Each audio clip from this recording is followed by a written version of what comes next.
اس کا دل صحیح ہونا چاہیے۔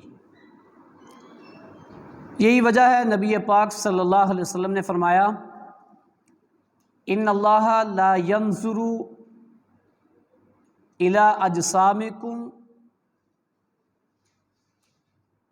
اللہ تعالیٰ تمہارے جسموں کو نہیں دیکھتا، نہ تمہاری صورتوں کو دیکھتا ہے، وَلَكِنْ يَنْظُرُ إِلَىٰ قُلُوبِكُمْ وَأَعْمَالِكُمْ، اللہ تمہارے اعمال کو اور تمہارے دلوں کو دیکھتا ہے۔ لہذا اعمال کی قبولیت کے لیے، اعمال کی درستگی کے لیے ہر انسان کا روحانی طور پہ اس کا دل صحیح ہونا چاہیے۔ دل کے تعلق سے ایک خطبہ گزشتہ آپ نے سنا جس میں دو چیزیں خاص طور سے بیان ہوئی تھیں۔ ایک تو یہ کہ دل کو دل کیوں کہا جاتا ہے، یعنی قلب کو قلب کیوں کہا جاتا ہے، اور اس قلب کے لیے، اس دل کے لیے قرآن کے کتنے الفاظ استعمال ہوئے، جس میں یہ بات آئی تھی کہ تین ہے، ایک صدر، ایک فؤاد اور ایک قلب۔ پھر اس کی وجہ تسمیہ بھی سنی تھی آپ نے۔ اس کے بعد دلوں کی مختلف قسمیں ہوتی ہیں، 6-7 قسمیں آپ نے سنی تھی۔ اس میں سے 2 قسمیں اللہ کو بہت ہی مبغوض اور ناپسندیدہ ہے، ایک تو مردہ دل اور ایک سخت دل۔ آج کا خطبہ دل ہی کے تعلق سے اگلا پوائنٹ ہے کہ کوئی بھی عبادت، آج 3 پوائنٹ بیان ہوں گے۔ نمبر 1، کوئی عبادت ایسی نہیں ہے جس کا تعلق دل سے نہ ہو۔ نمبر 2، بے شمار لوگوں کے دل روحانی بیمار ہوتے ہیں، تو کیسے وہ معلوم کریں کہ میرا دل بیمار ہے؟ اس کے معلوم کرنے کا طریقہ کہ انسان کو کیسے پتہ چلے کہ میرا دل روحانی طور پہ بیمار ہے۔ ظاہری طور پہ بیمار ہوگا تو ڈاکٹری علاج ہوگا، ٹیسٹ ہوگا، پتہ چلے گا اس کی اتنی نسیں بلاک ہیں یا یہ بیماری ہے تو اس کا آپریشن ہے، فلاں اور فلاں ہے، یہ ظاہری ہے۔ لیکن کیسے پتہ چلے روحانی بیمار ہے؟ دوسرا پوائنٹ۔ تیسرا پوائنٹ کہ پتہ چل گیا بیمار ہے، اب اس کا علاج کیسے ہوگا؟ یہ 3 پوائنٹ انشاءاللہ آج کے خطبے میں قرآن و حدیث کی روشنی میں مجھے کہنے ہیں اور آپ سب کو بغور سننے ہیں، اور سننے کے بعد اپنے اپنے دلوں کی اصلاح کرنی۔ عبادت چھوٹی ہو یا بڑی ہو، اس کا تعلق دل سے ہوتا ہے۔ اگر وہی دل خراب ہوگا، دل ہی صحیح نہیں ہوگا تو عبادت صحیح نہیں ہو سکتی، عبادت قبول نہیں ہو سکتی۔ سب سے بڑی عبادت کلمہ توحید ہے۔ توحید سب سے بڑی چیز ہے۔ توحید اسلام کی بنیاد ہے، توحید اسلام کی جڑ ہے۔ وہ جڑ اگر صحیح نہیں ہے تو کبھی بھی تنا، شاخیں درست نہیں ہو سکتی۔ اس دل کا تعلق توحید سے ہے، توحید کا تعلق دل سے ہے۔ دلیل کیا اس بات کی؟ حدیث سنیں۔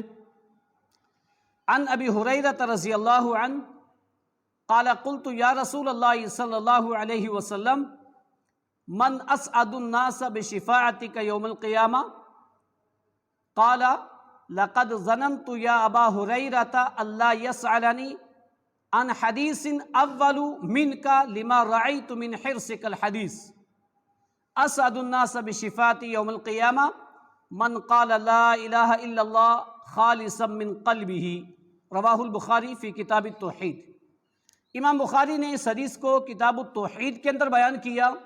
ابو ہریرہ راوی حدیث ہیں، وہ فرماتے ہیں کہ میں نے ایک روز اللہ کے نبی صلی اللہ علیہ وسلم سے پوچھا کہ یا رسول اللہ صلی اللہ علیہ وسلم، آپ کی شفاعت کا مستحق کون لوگ ہوں گے؟ کون سے خوش نصیب لوگ ہیں جن کو آپ کی شفاعت ملے گی؟ بہت بڑا سوال کیا۔ حضرت ابو ہریرہ رضی اللہ تعالیٰ عنہ کو اللہ کے نبی صلی اللہ علیہ وسلم نے فرمایا لقد ظننت یا ابا ہریرہ، ابو ہریرہ میرا گمان تھا کہ یہ سوال تمہارے علاوہ سب سے پہلے کوئی اور نہیں کرے گا۔ میرا تمہارے ہی بارے میں یہ گمان تھا کہ ایسا سوال تم ہی کر سکتے ہو۔ اس کی وجہ بھی بتائی، اس لیے کہ لما رأیت من حرصک الحدیث، تمہیں حدیث سے بڑی محبت ہے، تمہیں حدیث سے بڑی لالچ ہے۔ اس حدیث کے اندر ان لوگوں کے لیے بشارت ہے جو حدیث بیان کرتے ہیں، حدیث پر عمل کرتے ہیں، حدیث کو عام کرتے ہیں۔ ہر مسلمان کا وتیرہ ہونا چاہیے، کیونکہ ہر مسجد میں، ہر خطبے میں لوگ کیا کہتے ہیں؟ سب سے اچھی بات اللہ کی اور سب سے اچھا طریقہ محمد الرسول اللہ صلی اللہ علیہ وسلم کا، وہ طریقہ ہی حدیث ہے، اسی کا نام حدیث ہے۔ تو اس میں خوشخبری ہے، جو لوگ حدیثوں کو پھیلاتے ہیں، حدیثوں پر عمل کرتے ہیں، حدیثوں کو عام کرتے ہیں، حدیثوں کو یاد کرتے ہیں، حدیثوں کو سمجھتے سمجھاتے ہیں، خوشخبری ہے۔ پھر اس کے بعد ابو ہریرہ سے کہا، ابو ہریرہ تم نے سوال کیا ہے تو سنو۔ آج بے شمار لوگ کیا کہتے ہیں؟ کچھ کہتے ہیں نہیں جی ہماری سفارش کریں گے، تمہاری نہیں کریں گے۔ کوئی کہتے ہیں نہیں تمہاری نہیں کریں گے، ہماری کریں گے۔ اس حدیث کے اندر کیا ہے؟ آئیے سنتے ہیں اللہ کے نبی نے کس کے بارے میں کہا ابو ہریرہ اسعد الناس بشفاعتی یوم القیامہ من قال لا الہ الا اللہ خالصا من قلبہ، میں ہر اس مرد اور عورت کی سفارش کروں گا جس نے لا الہ الا اللہ کو دل کی گہرائی سے پڑھا، جس نے کلمہ توحید کا اقرار دل سے کیا۔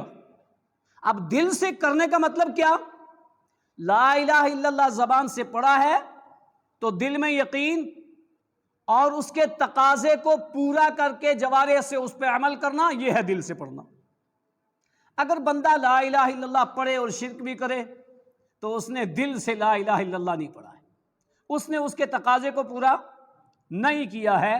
لہذا اندازہ لگاؤ توحید کا تعلق کس سے ہے؟ دل سے ہے۔ اگر ہمارا دل صحیح نہیں ہوگا تو توحید صحیح نہیں ہو سکتی، دل صحیح ہوگا تو توحید صحیح ہوگی۔ توحید کے بعد دوسری بڑی عبادت کیا ہے؟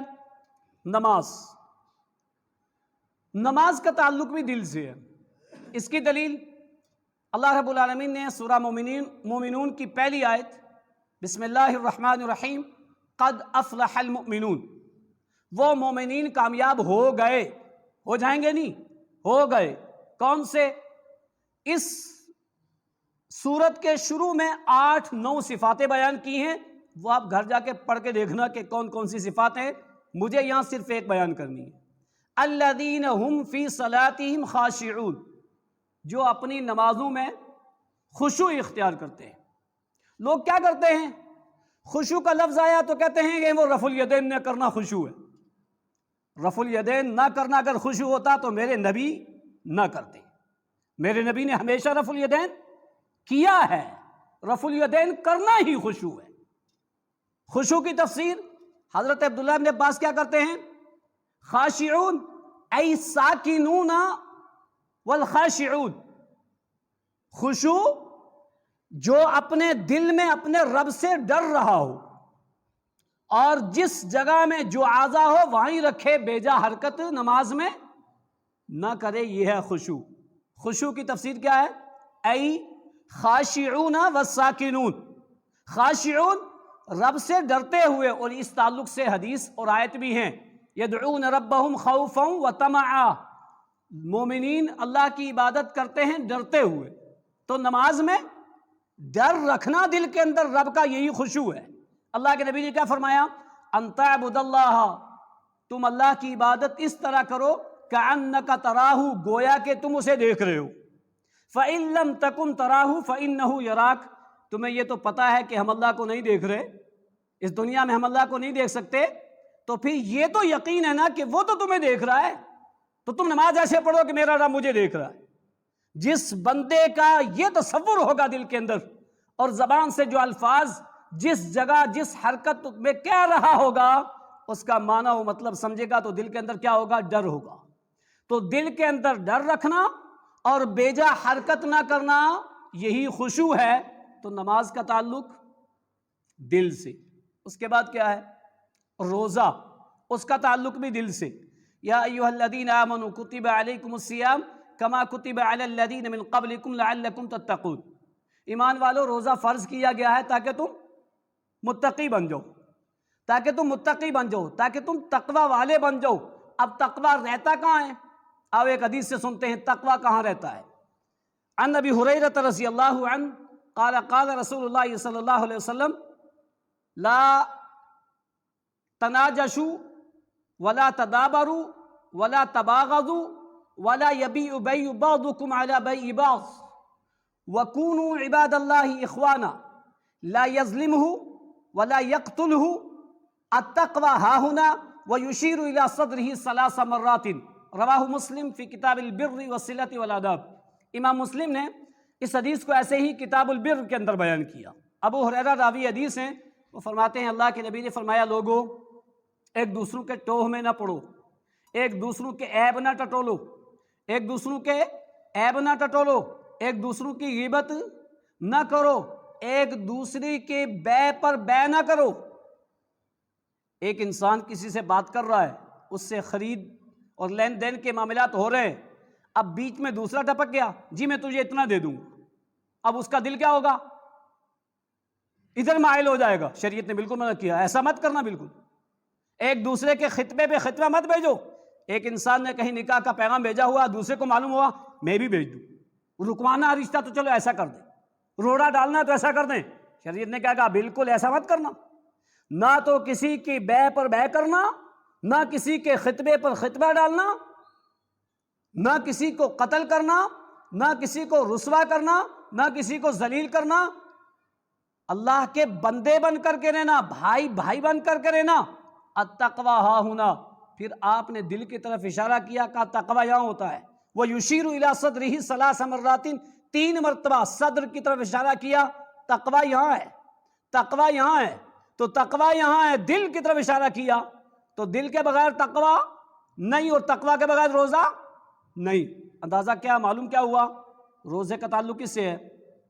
دل سے۔ ایسی بڑی عبادت زکوٰۃ، زکوٰۃ کے تعلق سے سورہ توبہ آیت نمبر 103 اٹھا کے دیکھو، اس کا تعلق بھی دل سے۔ اللہ رب العالمین نے فرمایا خذ من اموالہم صدقۃ تطہرہم وتزکیہم۔ 2 بات، میرے نبی ان لوگوں سے ان کی زکوٰۃ کا مال لو، اور لینے سے کیا ہوگا؟ تطہرہم، ان کا مال باقیہ پاک ہو جائے گا۔ بات پوری ہو گئی نا؟ لیکن دیکھو ایک بات اور کہی، تطہرہم وتزکیہم، اور ان کے دل کی صفائی ہو جائے گی۔ زکوٰۃ کے لینے سے مال بھی پاک ہوگا اور تزکیہ نفس بھی ہوگا۔ پتہ کیا چلا؟ زکوٰۃ کا تعلق کس سے ہے؟ دل سے۔ یکے بعد دیگرے اگر دلائل کی روشنی میں ایسے ہی ہر چھوٹی بڑی عبادت کو ڈھونڈیں گے، انشاءاللہ قصص سے، واقعات سے، من گڑت کہانیوں سے نہیں، حدیث سے ثابت ہوگا کوئی بھی عبادت ایسی نہیں ہے جو دل سے تعلق نہ رکھتی ہو۔ قربانی کے تعلق سے لن ینال اللہ لحومها ولا دماؤها ولکن ینالہ التقوی منکم، تمہارا گوشت اور کھال اور بریڈ مجھے نہیں پہنچتا، مجھے تمہارا دل کا تقوی پہنچتا ہے۔ اسی لیے ساری عبادتوں کا لب لباب ایک حدیث سے عمر بن خطاب، انما الاعمال بالنیات، اعمال کا دار و مدار نیتوں پر ہے، اور نیت دل کا نام ہے، نیت دل کے ارادے کا نام ہے، نیت دل میں جو چیز ہے اس کا نام ہے۔ لہذا کوئی عبادت ایسی نہیں ہے جس کا تعلق دل سے نہ ہو۔ اگر ہمیں اپنی عبادتوں کو مقبول کروانا ہے رب العالمین کی بارگاہ میں، اگر ہمیں اپنی عبادتوں کو اپنی نجات کا ذریعہ بنوانا ہے، اگر ہمیں اپنی عبادت صحیح کروانی ہے، تو کیا کرنا پڑے گا؟ سب سے پہلے اپنے دل کا روحانی علاج کرائیں، اپنے دل کو صحیح رکھیں۔ دل خراب ہوا تو عبادتیں صحیح نہیں ہو سکتی۔ اس تعلق سے پچھلے خطبے کا جو دلوں کے اقسام ہیں وہ یاد رکھنا کہ اگر ہمارا دل قلب قسط ہوا اور مردہ دل ہوا تو کوئی فائدہ نہیں۔ اگر ہمارے دل قلب منیب ہوا، قلب وجل ہوا، قلب مطمئن ہوا، قلب سلیم ہوا تو کیا ہوگا؟ انشاءاللہ ہماری عبادتیں بھی قبول ہوں گی۔ اگر یہ چیز نہ ہوئی تو عبادت بھی قبول نہیں ہوگی۔ ایک پوائنٹ ہو گیا کہ ہر عبادت کا تعلق دل سے ہے، لہذا عبادت کو قبول کروانے کے لیے دل کا صحیح ہونا ضروری ہے۔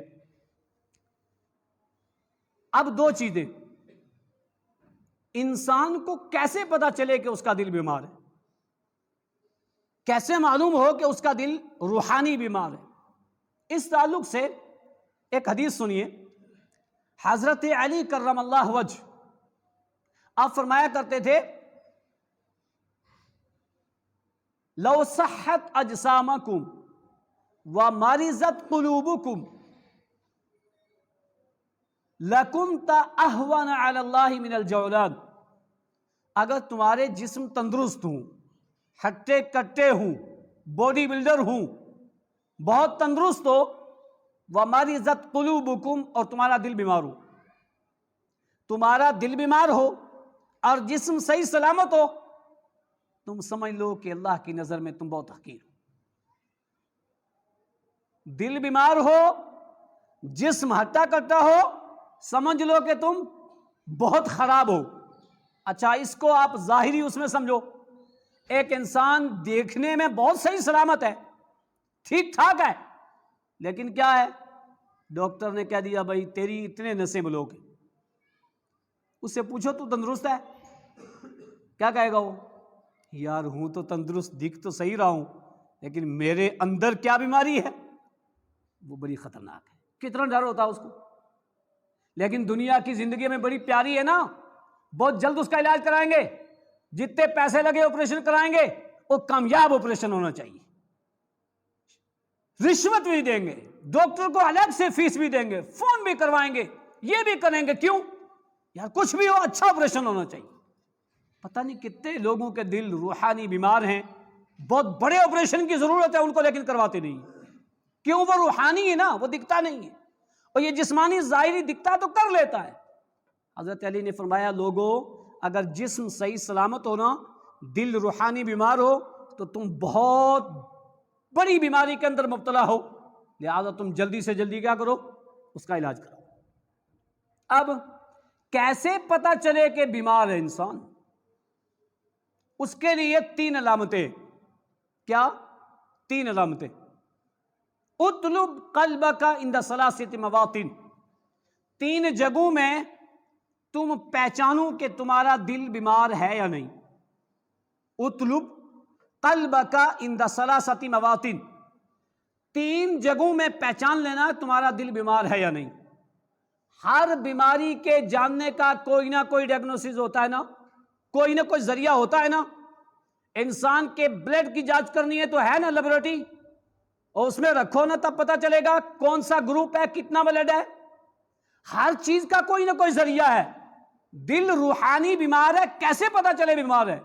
کہا اطلب قلبک عند ثلاثۃ مواطن، تین جگہوں میں پہچان لینا۔ اگر یہ تین علامتیں تمہارے اندر ہیں تو سمجھ لینا دل روحانی بیمار ہے۔ کہیں کسی لیبورٹری میں جاننے کی ضرورت نہیں ہے، رب العالمین نے وہ لیبورٹری ہر انسان کے اندر رکھی ہے، لیکن جب وہ یہ پڑھے گا، یہ سمجھے گا، تب پتہ چلے گا، نہیں تو کوئی پتہ نہیں چلتا ہے بھی ہے یا نہیں ہے۔ بے شمار کتنے نکات، کتنے خزانے رب العالمین نے انسان کے جسم میں رکھے، اس کو پتہ ہی نہیں۔ اللہ نے کیا فرمایا؟ وَفِي أَنفُسِكُمْ أَفَلَا تُبْصِرُونَ، تمہارے نفسوں میں نے بہت ساری عبرت کی چیزیں رکھی ہیں، تم دیکھتے نہیں ہو، تم سمجھتے نہیں ہو، تم جانتے نہیں ہو۔ میں نے تمہارے اندر رکھی ہیں، تم اپنے نفسوں میں تو غور و فکر کر کے دیکھو، بے شمار چیزیں ایسی انسان کو پتہ ہی نہیں۔ تو کہا تین چیزوں سے، تین علامتوں سے تم خود پہچان لینا کہ تمہارا دل روحانی بیمار ہے یا نہیں ہے۔ وہ کیا؟ نمبر ایک، عند سماع القرآن، قرآن کے سننے میں، قرآن مجید کے سمجھنے میں، قرآن کا درس سننے میں، قرآن کی تلاوت سننے میں، قرآن کا ذکر سننے میں، تمہارا دل لگتا نہیں لگتا؟ اگر دل لگتا ہے تو دل بیمار نہیں۔ روزانہ تمہارا دل تمہیں کہتا ہے نا تلاوت کر، اور تم روزانہ تلاوت کرتے ہو، تمہارا دل کہتا ہے نا درس قرآن سن، تو سمجھ لو کہ تمہارا دل بیمار نہیں ہے۔ جس کا دل کہے نہیں درس قرآن نہ سن، قرآن کی تلاوت شریم کی آواز میں، عبد الرحمن سدیس کی آواز میں، ماہر الماقری کی آواز میں، اچھے اچھے قرآن کی آواز میں سننے کا دل کرتا ہے۔ اگر کرتا ہے تو دل بیمار نہیں ہے، اور اگر دل نہ پڑھنے کا کہتا ہے، نہ سننے کا کہتا ہے، تو سمجھ لو بیمار ہے دل۔ اب یہ پہچان کر سکتے ہیں نہیں کر سکتے؟ کر سکتے ہیں۔ اب اپنے دلوں سے پوچھو کب سے آپ نے تلاوت کی ہے؟ آج، کل، پرسوں؟ کوئی مسلمان ایسا تو نہیں کہ رمضان کے بعد سے قرآن کھولا ہی نہیں؟ بہت سارے ہوں گے۔ کیوں بھائی؟ بس ایسے پھنس گئے کاروبار میں، اس میں اس میں۔ یار یہ کاروبار کبھی ختم نہیں ہوگا، یہ موت تک رہے گا۔ اللہ نہیں پوچھے گا کیا کھایا تھا، کیا پہنا تھا، کیا کمایا تھا، کیسی گاڑی تھی، کیسا مکان تھا۔ کیا آپ کا دل روزانہ کہتا ہے کہ قرآن کی تلاوت کر، قرآن کی ایک آیت کو سمجھ تو صحیح تو کیا پڑھ رہا ہے؟ کیا ہم نے سمجھنے کی کوشش کی؟ یہ کیوں تصور مسلمانوں کے دل میں آ گیا ہے کہ نہیں بس قرآن صرف برکت کے لیے ہے، صرف تلاوت کے لیے ہے؟ بھائیو یہ اصول زندگی ہے، اور اصول زندگی سمجھنے کے بغیر اصول نہیں آ سکتے۔ کتنے دکھ کی بات ہے، بچہ ابھی ایل کے جی یو کے جی میں پڑھتا ہے، فرسٹ میں پڑھتا ہے، وہ بولتا ہے اے فار ایپل، ایپل مس سیب، بی فار بال، بال مس بال، بولتا ہے، وہ سارے الفابیٹ بولتا ہے، معنی سمجھتا ہے، نقشہ ذہن میں آتا ہے۔ حافظ قرآن ہے، مصلی پہ کھڑا ہو کے پڑھ رہا ہے الف لام میم ذالک الکتاب لا ریب فیہ ھدی للمتقین، اس کو یہ نہیں پتا میں کیا کہہ رہا ہوں۔ ہے ایسا یا نہیں ہے نا؟ کیوں بھائی؟ آؤ یہ تصور اپنے دلوں کے اندر رکھو کہ جس طریقے سے ہم اپنے بچوں کو حفظ کرواتے ہیں، قرآن کا ناظرہ پڑھواتے ہیں، بعین ہی ہم اس کو سمجھوائیں بھی کہ کیا تو کہہ رہا ہے، خود بھی سمجھیں کہ ہم کیا کہہ رہے ہیں۔ یہ دکھ اور افسوس کی بات ہے، رب العالمین کا لیٹر بندوں کے نام آیا ہوا ہے، بندے اس کو پڑھ رہے ہیں، سمجھ نہیں رہے۔ ہمارا بیٹا فورن کنٹری رہتا ہو اور وہ عربی میں خط لکھے، اور لاک ڈاؤن کا زمانہ ہو، فون بند، بہت عرصہ بعد لیٹر آیا، ماں باپ کھانا کھا رہے ہیں، لیٹر لے کے کوئی پہنچ گیا، ذرا پوچھو اپنے دل پہ ہاتھ رکھ کر کے، جس ماں کو کئی مہینوں سے بیٹے کی خبر نہیں تھی اور لیٹر آیا، وہ پہلے کھانا کھائے گی یا اس کو پڑھے گی؟ وہ کھولا لیکن عربی میں ہے، عربی آتی نہیں، کیا کرے گی؟ جاؤں کسی مولانا کے پاس، کھانا بعد میں کھاؤں۔ یار سوچو تو صحیح، یہ رب کا کلام ہے، لیکن ہم نے اس کو صرف تلاوت تک رکھا ہے۔ بس جس کا بچہ ریڈنگ کر لیتا ہے نا قرآن، کہتے ہیں ہاں میرے بچے نے 7 بار پڑھ لیا جی، قرآن تو بہت اچھا پڑھتا ہے، قرآن تو بہت اچھا پڑھتا ہے۔ بہت اچھی بات ہے، بہت اچھی بات ہے قرآن پڑھنا، لیکن اس سے بھی اچھی بات کیا ہے؟ قرآن کو سمجھنا۔ حضرت اما عائشہ کہا کرتی تھی مثل المؤمن الذی یقرأ القرآن ویعمل بها کمثل الاترجة ومثل المؤمن الذی یقرأ القرآن لا یعمل بها کمثل التمرة، اس مومن کی مثال جو قرآن کو پڑھتا ہے، سمجھتا ہے، عمل بھی کرتا ہے، اس کی مثال سنترے کی ہے، ریحھا طیب وطعمھا حلو، اس کا ذائقہ بھی ہے اور خوشبو بھی ہے، دونوں چیزیں ہیں نا۔ اور وہ مسلمان جو قرآن کو پڑھتا تو ہے لیکن سمجھتا نہیں، پڑھتا تو ہے لیکن عمل نہیں کرتا، پتہ نہیں وہی آیتیں پڑھ کے مارکیٹ میں، بازار میں، کاروبار میں، دنیا کے کاموں میں نکل کر کے اسی کی نافرمانی کرتا ہو جو صبح تلاوت کر کے آئے، کہ وہ سمجھتا نہیں ہے۔ کہا اس مومن کی مثال جو قرآن پڑھتا ہے لیکن سمجھتا نہیں، اس کی مثال کھجور کی ہے، کھجور کی، طعمھا حلو لا ریح لہا، اس میں ذائقہ تو ہے لیکن خوشبو نہیں۔ جاؤ کسی بچے سے پوچھو کھجور میں خوشبو ہے؟ نہیں ہے۔ ذائقہ ہے؟ جی ذائقہ ہے۔ کیا مثالیں بیان کی۔ لہذا قرآن کو سمجھنے میں دل لگنا چاہیے، قرآن کو سننے کا دل کرنا چاہیے، قرآن کی ریڈنگ کا دل کرنا چاہیے۔ جس مسلمان کے اندر یہ 3 صفاتیں آ گئیں، سمجھ لو اس کا دل بیمار نہیں ہے۔ اب اپنے اپنے دلوں کو خود چیک کر لو اس لیبورٹری میں رکھ کر کے، کس کس کا بیمار ہے کس کا نہیں ہے. جس کا بیمار ہے وہ علاج کرائے. علاج کیا ہے وہ بھی ابھی بتاؤں گا میں. نمبر 2، پہلی چیز یہ، پہلی علامت. دوسری علامت،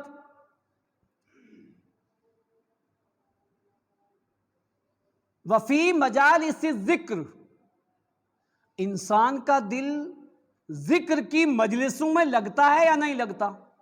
اچھا دیکھو، جملہ بھی کیا کہا ہے؟ مجالس الذکر، ذکر کی مجلس. اچھا ذکر کی مجلس سے بے شمار لوگ کیا سمجھتے ہیں؟ اکثر و بیشتر لوگ ذکر کس کو کہتے ہیں؟ سبحان اللہ، سبحان اللہ، الحمدللہ، حق اللہ، حق اللہ، ہو اللہ، ہو اللہ. یہ ذکر، ذکر کی مجلس. اقیم الصلاۃ لذکری، نماز میرا ذکر. انا نحن نزلنا الذکر، قرآن میرا ذکر. جس کا دل ذکر کی مجلس، ذکر نام قرآن اور حدیث کا ہے، ذکر نام اس کا ہے جس کو اللہ نے نازل کیا ہے، تو اس کا درس چل رہا ہو، ذکر کا درس ہو. اور ذکر ہے حدیث اور قرآن. ذکر قصہ، کہانی، واقعات نہیں. واقعات ہمارے من گڑت واقعات، ہماری قصہ کہانیاں یہ نہیں ہے. ذکر میں دل لگتا نہیں لگتا؟ درس قرآن اور درس حدیث میں اگر لگتا ہے دل تو بیمار نہیں ہے. خیر کی مجلسیں ہوں، قرآن و حدیث پر مشتمل پروگرام ہوں، کیا ہمارا دل ان میں لگتا ہے؟ نہیں لگتا. دوسری محفلوں میں لگتا ہے، دنیا کے جلسے اور جلوسوں میں لگتا ہے، لیکن اگر قرآن اور حدیث پر مشتمل پروگرام ہو اس میں دل لگتا ہے نہیں لگتا؟ اگر لگتا ہے تو دل بیمار نہیں ہے. اگر اس میں نہیں لگتا، اکتاتا ہے، تو سمجھ لو کیا ہے؟ دل بیمار ہے. اس بیماری کا علاج ضروری ہے. یہ دوسری علامت. تیسری علامت، وفی اوقات الخلوہ، تنہائی میں تمہارا دل تمہیں کیا کہتا ہے؟ فرصت ہے، اب بند کمرے میں بیٹھے ہو، کیا کہتا ہے تمہارا دل؟ چلیں گھومنے کہیں، چلیں کسی کی غیبت کرنے، یا چلیں فیس بک اٹھائیں، واٹس ایپ کھولیں، کوئی برائی شیئر کریں، کوئی غلط چیز دیکھیں؟ یا تمہارا دل کہتا ہے کہ چلو ایک دعا یاد کر لیتا ہوں، چلو قرآن کی تلاوت کرتا ہوں، ترجمہ قرآن اٹھاتا ہوں، ایک آیت کو سمجھتا ہوں، یا کوئی نیکی کا کام کرتا ہوں؟ اگر تنہائی میں جس انسان کا دل نیکی کا کہہ رہا ہے، سمجھ لو بیمار نہیں ہے. اور جس انسان کا دل برائی کا کہہ رہا ہے، سمجھ لو بیمار ہے. یہ 3 چیزیں ہیں جس سے انسان خود اپنے دل کے بارے میں معلوم کر سکتا ہے کہ میرا دل بیمار ہے یا نہیں ہے. اب معلوم کر لیا جی، قرآن کے سمجھنے میں، قرآن کے سننے میں، قرآن کی تلاوت میں دل نہیں لگتا ہے تو بیمار ہے، پتہ چل گیا. مجالس قرآن و حدیث کی مجلسوں میں، قرآن و حدیث کے درس میں، دینی پروگرام میں دل نہیں لگتا ہے، بیمار ہے. تنہائی میں دل نیکی کا نہیں کہتا، برائی کا کہتا، بیمار ہے. اب پتہ تو چل گیا، علاج کیا کریں؟ اس کا علاج کیا ہے؟ اس کا علاج سنیے. اب علاج کیا ہے؟ میں نے خطبہ مسنونہ کے بعد ایک حدیث کا ٹکڑا پڑھا تھا. اللہ کے نبی نے فرمایا لِكُلِّ شَيْءٍ جِلَاءٌ وَجِلَاءُ الْقُلُوبِ ذِكْرُ اللَّهِ. ہر چیز کے زنگ دور کرنے کا کوئی نہ کوئی آلہ ہے، کوئی نہ کوئی ذریعہ ہے. گاڑی کو زنگ لگ گیا، اس سے صاف کرو. کپڑے کو داغ و دبا لگ گیا، آلے آ گئے، جی مٹی کا تیل ڈالو، جی نیبو ڈالو، الگ الگ ہے، اس سے صاف کرو، اس سے، اور برش سے رگڑو، اس سے رگڑو، صاف ہو جائے گا دبا. وہ ہوگا نا صاف؟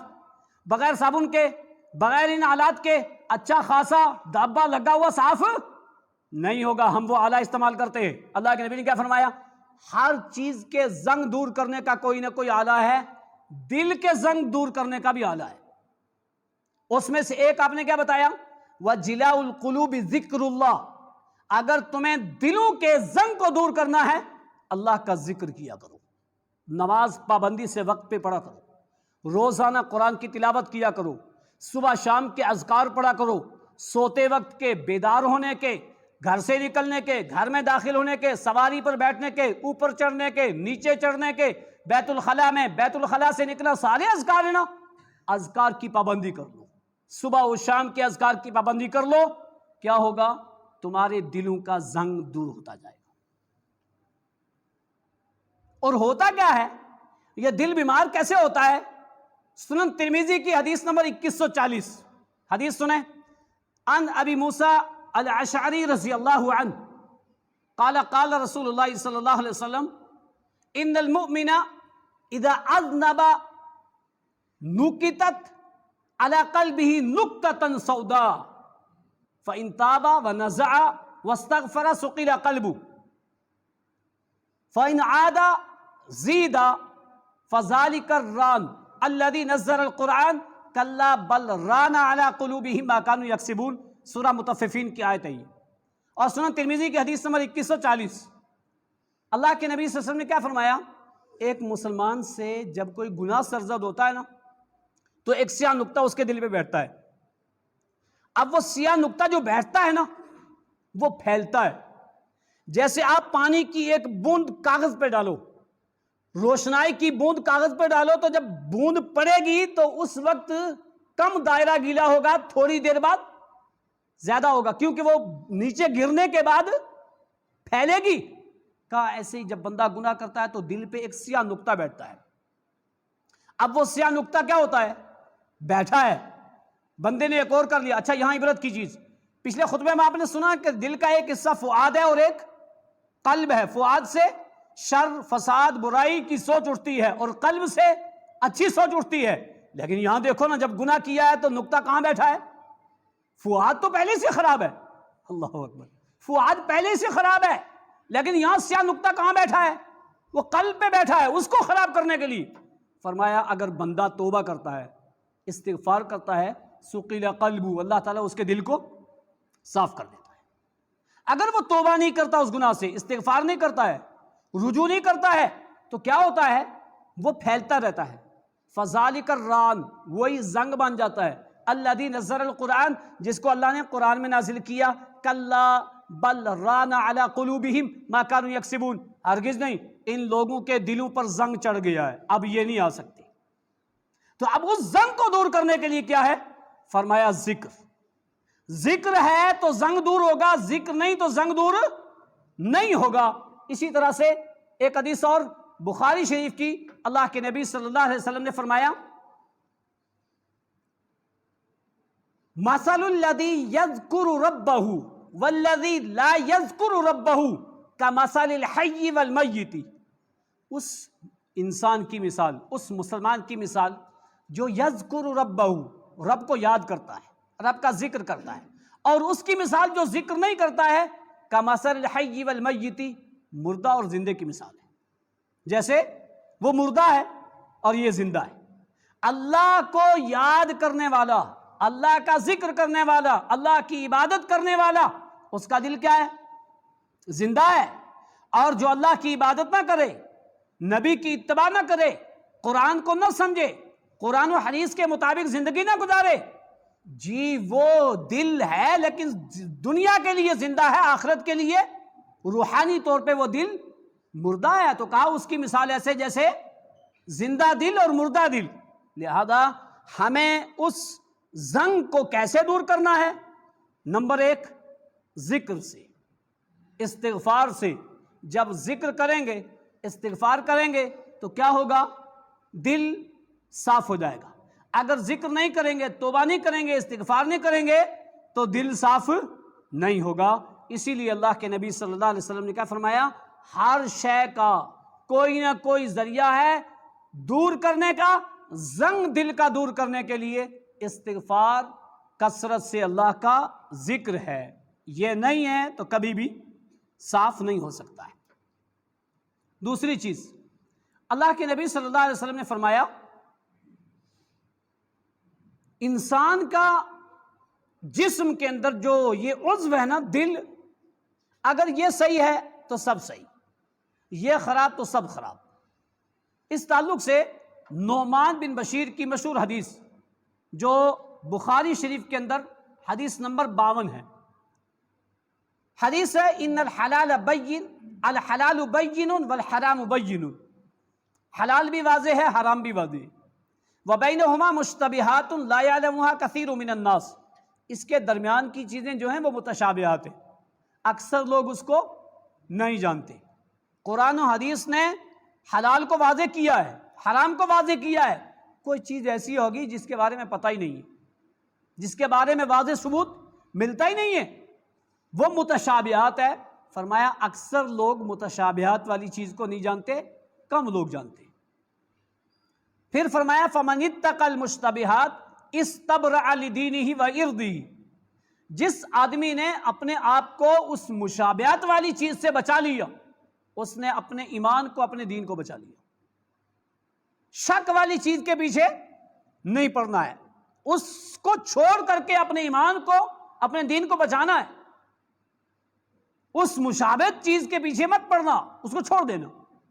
فرمایا وَمَنْ وَقَعَ فِي الشُّبُهَاتِ، اور جو بندہ شک والی چیز میں پڑ گیا، كَرَاعٍ يَرْعَى حَوْلَ الْحِمَى، اس کی مثال ایسے ہے جیسے ایک چرواہا اپنی بکریاں دوسرے کے کھیت کے قریب چرا رہا ہے، يُوشِكُ أَن يُوَاقِعَهُ، قریب ہے کہ اس کی بکریاں وہاں سے چر لیں۔ أَلَا إِنَّ لِكُلِّ مَلِكٍ حِمًا، خبردار، ہر بادشاہ کی کوئی نہ کوئی چراگاہ ہے، ہر ملک کا ایک دائرہ ہے، ایک باؤنڈری ہے، ایک بارڈر ہے، اس کے بعد دوسرا ہے۔ ہر انسان کی زمین کا ایک کمپاؤنڈ ہے، دائرہ ہے، اس کے بعد دوسرا ہے۔ قَالَ إِنَّ حِمَى اللَّهِ فِي أَرْضِهِ مَحَارِمُهُ، خبردار، روئے زمین پر اللہ کا حدود، اللہ کی حرام کردہ چیزیں، جی اس کے قریب مت جانا۔ أَلَا إِنَّ فِي الْجَسَدِ مُضْغَةٌ، انسان کے جسم میں ایک حصہ ہے، ان صلحت صلح الجسد کلہ، وہ صحیح تو سارا جسم صحیح، وَإِن فسدت فسد الجسد کلہ، وہ خراب تو سب خراب۔ الا وہی القلب، خبردار لوگوں وہ دل ہے۔ یہ آخری جملہ آپ نے اکثر سنا ہوگا، لیکن پوری حدیث کم لوگ بیان کرتے ہیں۔ میں کبھی کبھار ایسا کرتا ہوں، حدیث کے چند ٹکڑے لمبی ہونے کی وجہ سے بیان کر دوں، لیکن میں یہ چاہتا ہوں کہ زیادہ سے زیادہ منہ عن، جیسے وہ حدیث ہو اس کو میں بیان کر دوں، آپ سن لیں، کیونکہ اس سے اچھی بات کسی اور کی نہیں ہے، وہ ہمارے نبی کی بات ہے۔ میرا بھی فائدہ ہوگا، یاد کروں گا، آپ کا بھی فائدہ ہوگا، آپ اس کو سنیں گے، عمل کریں گے۔ یہ ہے پوری حدیث۔ اس میں ایک جملہ کیا کہ خبردار، ایک حصہ ہے دل، وہ صحیح تو سارا جسم صحیح، وہ خراب تو سارا جسم خراب۔ کیوں کہا ایسا؟ اور کس میں بیان کیا اس کو؟ کتاب التوحید میں۔ اب توحید کی تا بھی نہیں ہے اس میں، شرک کی شین بھی نہیں ہے اس میں، اس کو یہاں بیان کیا ہے۔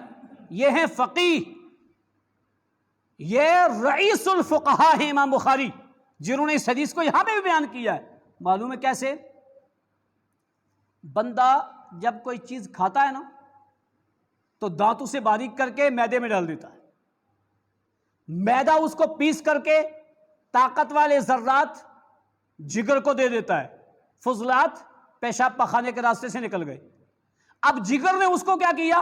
اس سے بلیڈ بنایا، اور جگر نے اس بلیڈ کو کہاں دیا؟ کس کو دیا؟ قلب کو دیا، دل کو دیا۔ دل نے کیا کیا؟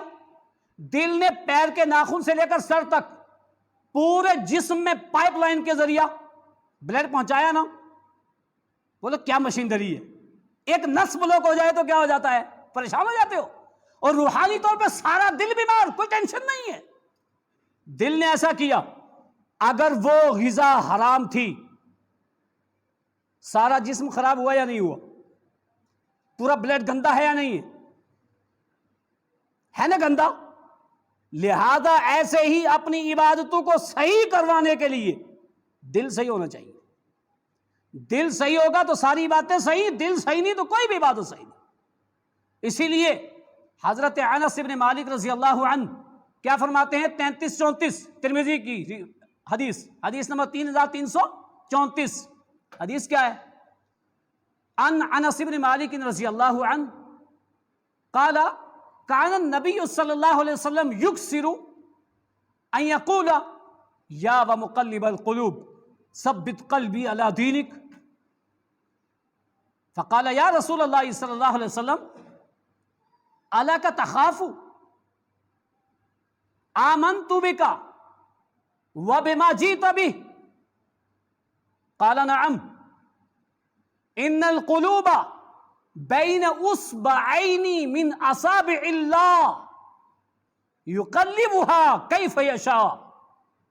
سنن ترمذی کی روایت، انس بن مالک فرماتے ہیں اللہ کے نبی صلی اللہ علیہ وسلم اکثر پڑھا کرتے تھے یا و مصرف القلوب ثبت قلبی علی دینک، ثبت قلبی علی دینک. ہم پڑھتے ہیں، ہمیں یاد ہے یہ نہیں یاد. کیوں جی؟ کسی نے بتایا نہیں، کسی نے سنایا نہیں، مولوی نے بتایا نہیں، ہمیں پتہ ہی نہیں.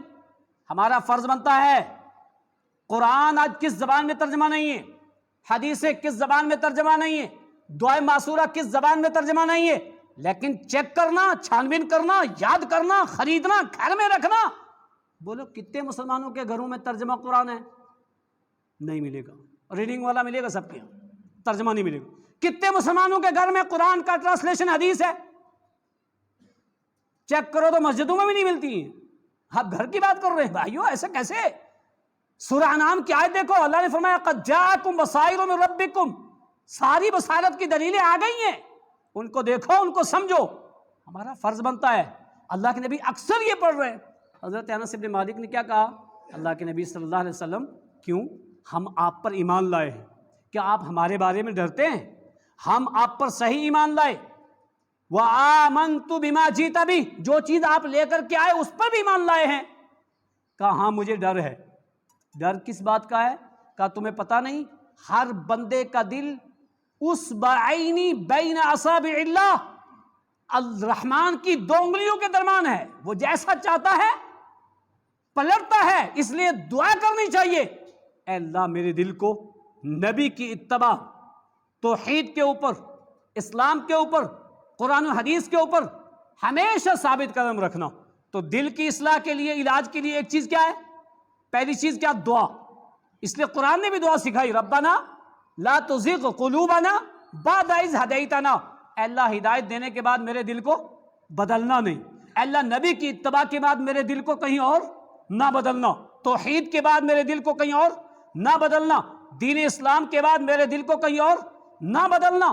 لہذا ہر مسلمان کا فرض بنتا ہے اپنے دل کو صحیح سلامت رکھنے کے لیے اللہ سے دعا کرے. ایک دوسرا ذکر کرے، استغفار کرے اور گناہ چھوڑے، اس کا دل صحیح ہوگا. یہ ہے علاج. اور اس سے پہلے دل کے بیمار ہونے کی علامتیں.